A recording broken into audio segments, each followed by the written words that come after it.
السلام علیکم ګرانو کتونکو، امید لرم چې ښه به کتونکو دا ویډیو زیات نه زیات شیر کړئ. یو فلاحي میسج دی، یو پبلک میسج دی، پکې ډېر ضروري میسج دی. د ګرانۍ په دې دور کې، د مهنګایي په دې سختو حالاتو کې چې زیاتتر خلک د ذهني بیمارۍ شکار دي، د ډپریشن د ټینشن ښکار دي او منټلی ډېر زیات ډسټرب دي.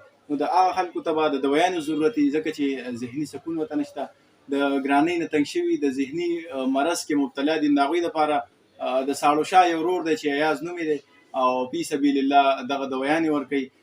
دغه سکرین په سایډ به تاسو ته ښکاري هم دغه د اخبار چې کوم بیان دی، نو په دغې باندې د موبایل نمبر هم د هغوی شته، هغوی سره رابطه کولی شي چې ستاسو څومره هم د ذهني بیمارۍ چې کومې دوایانې لګي دا به تاسو ته پرې میلاویږي، ځکه چې یو چېرته سړی بیمار شي ذهني د مهنګایۍ د وجې، د دې حالاتو د وجې، او بیا دوایانې هم ګرانې شوي دي. دغه دوایانې اخیستل هم د غریب سړي د وس کار نه دی. ورور ایاز بهي چې کوم دی د یو اعلان کړی چې زه به دغه دوایانې پرې ورکوم د دغه خلکو دپاره، ځکه چې دوایانې ګرانې دي.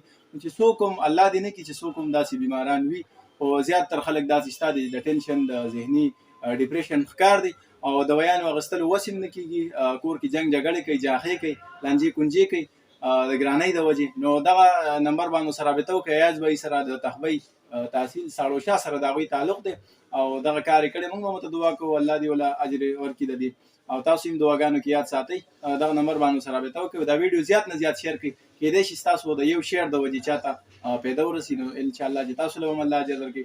ډېره مهرباني تر بلې ویډیو پورې خپل کوربه جل صافي له اجازت ورکړئ چې چېرته مې ښاد آباد او بریالي اوسئ. الله پامان.